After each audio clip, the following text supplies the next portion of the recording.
नमो भगवते वासुदेवाय। जय श्री हरि, जय श्री भगवान विष्णु जी, जय श्री भगवान कृष्ण जी। सर्वशक्तिमान परम परमात्मा भगवान श्री कृष्ण जी ने कुरुक्षेत्र में अर्जुन को ज्ञान देते हुए कहा,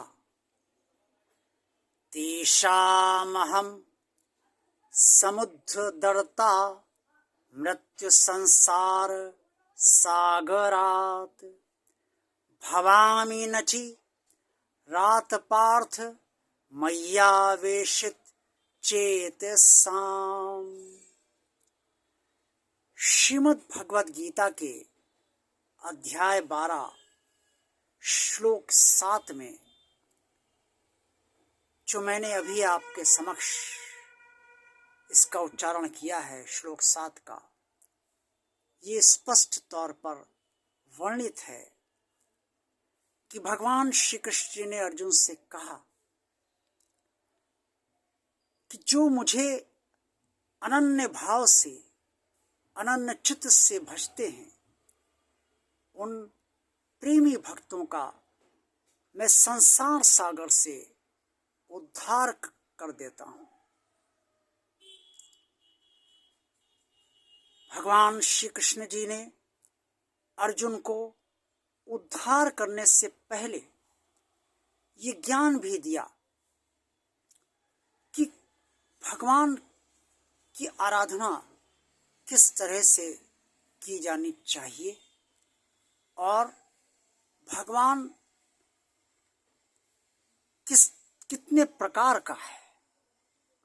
अब आप सोचेंगे, क्या भगवान भी कई प्रकार का है?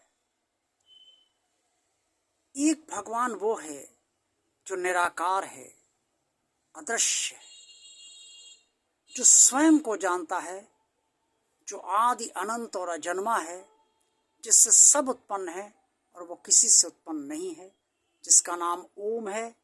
और ये ओम हर मंत्र के आगे सर्वप्रथम इसका उच्चारण होता है। भगवान श्री कृष्ण ने कहा अर्जुन से कि निराकार ब्रह्म की भी आराधना से अनन्य प्रेमी भक्त भगवान तक पहुंचते हैं और उनका उद्धार हो जाता है।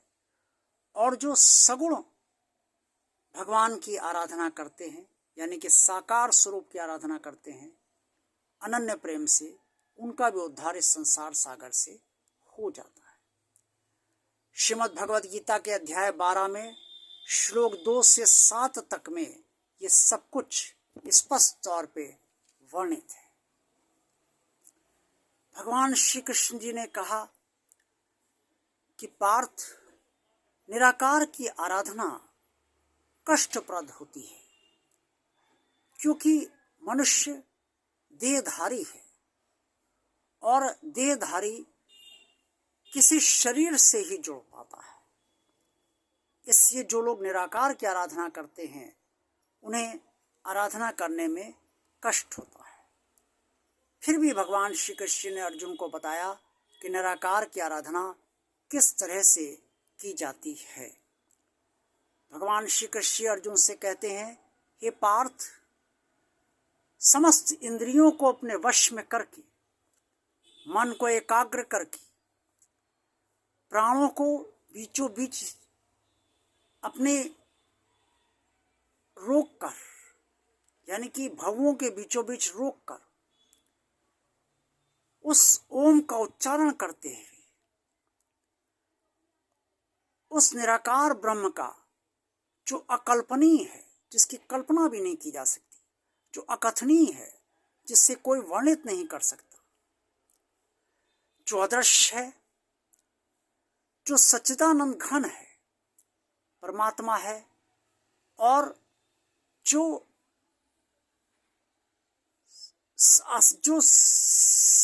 मनुष्य की समस्त प्राणियों के भीतर आत्म रूप में स्थित है, उस निराकार ब्रह्म की आराधना करने के लिए ये नियम है कि इंद्रियों को वश में किया जाए, मन को एकाग्र किया जाए, प्राणों को रोककर, प्राणों को मतलब श्वास क्रिया पर को धीरे से रोककर भावों के बीचों बीच उसे स्थापित करके ओम का उच्चारण करते हुए उस परमात्मा का ध्यान किया जाए जिसे कोई नहीं देख सकता और जो सबको देखता है, जिसे कोई नहीं समझ पाया लेकिन जो सबको समझता है, जिससे कोई बात नहीं कर सकता लेकिन वो सबकी वाणी सुनता है।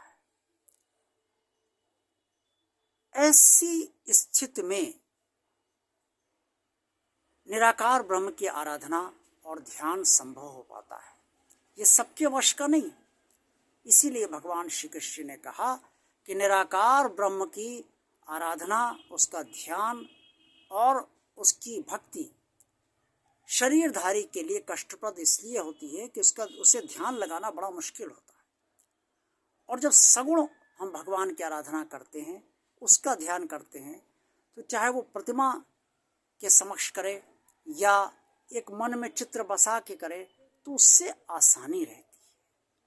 मन दृश्य से जुड़ जाता है, क्योंकि हम सब शरीरधारी हैं और हमारा मन है हम सबका। और मन अदृश्य से नहीं जुड़ता है, जिसको वो देख ही नहीं पा रहा है, समझ ही नहीं पा रहा है, उससे वो कैसे जुड़ पाएगा।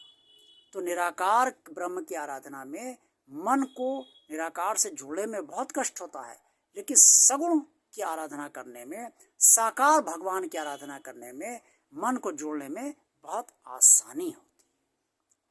हालांकि शुरू में ध्यान जो लोग भक्ति शुरू करते हैं, स्टार्ट करते हैं, वो शुभारंभ करते हैं भक्ति का, उनको भी बहुत दिक्कत होती है, सगुण से भी वो नहीं जुड़ पाते। लेकिन धीरे धीरे अभ्यास योग के जरिए सब संभव होता जाता है।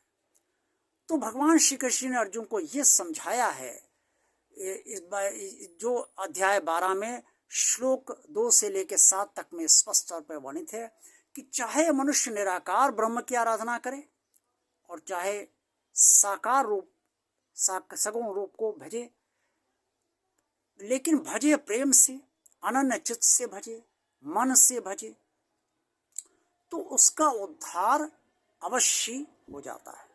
परमात्मा उसका उद्धार अवश्य कर देता है। निराकार में जिसकी चित्तवृत्ति लग गई है और जो निराकार की भक्ति से संतुष्ट है, उसका उद्धार स्वयं परमात्मा निराकार ब्रह्म करता है। और जिसकी सगुण में चित्तवृत्ति लग गई है, मन जिसका लग गया है और जिसका मन जुड़ गया है सगुण भगवान से, उसका सगुण जिसकी भी वो आराधना करता है, वो सगुण स्वरूप उसका उद्धार इस संसार सागर से अवश्य कर देता है। इसीलिए भगवान श्री कृष्ण ने श्लोक 7 जो मैंने आपको पढ़ के अभी सुनाया, उसमें स्पष्ट तौर पर कहा है कि ये संसार मृत्यु रूपी संसार है और इस मृत्यु संसार सागर से मैं सबका उद्धार करने का, अपने भक्तों का उद्धार करने का हेतु बनता हूँ, कर्ता बनता हूँ, अर्थात मैं स्वयं करता हूँ उसका उद्धार। तो जिसमें भी आपकी चित्तवृत्ति लगी है, अगर आपकी निराकार में चित्तवृत्ति लगी है तो आप निराकार की आराधना करिए। अगर आपका सगुण में चित्तवृत्ति लगी है तो आप सगुण भगवान की आराधना करिए। लेकिन आराधना प्रेम से करिए, मन से करिए और अनन्य चित्त से करिए, क्योंकि प्रेमी भक्त भगवान को बहुत पसंद है, चाहे वो निराकार के रूप में हो और चाहे वो साकार के रूप में। आज का वीडियो आपको कैसा लगा? अच्छा लगा है तो इसे लाइक कीजिए। भगवान और आप चैनल जिन भक्तों ने अभी तक सब्सक्राइब नहीं किया है, वो सब्सक्राइब इस चैनल को करने का अवश्य कष्ट करें और भगवान और आप चैनल ज़्यादा से ज़्यादा लोगों को शेयर करें। कमेंट्स बॉक्स में जो कुछ भी आप सब कहना चाहें वो अवश्य कहिए। ओम नमो भगवते वासुदेवाय। जय श्री हरि, जय श्री भगवान विष्णु जी, जय श्री भगवान कृष्ण जी। आप सबका इस मृत्यु रूपी संसार सागर से उद्धार हो, मुझे निशीत कुमार की भगवान श्री कृष्ण से आप सबके लिए ही करबद्ध प्रार्थना है। जय भगवान श्री कृष्ण जी।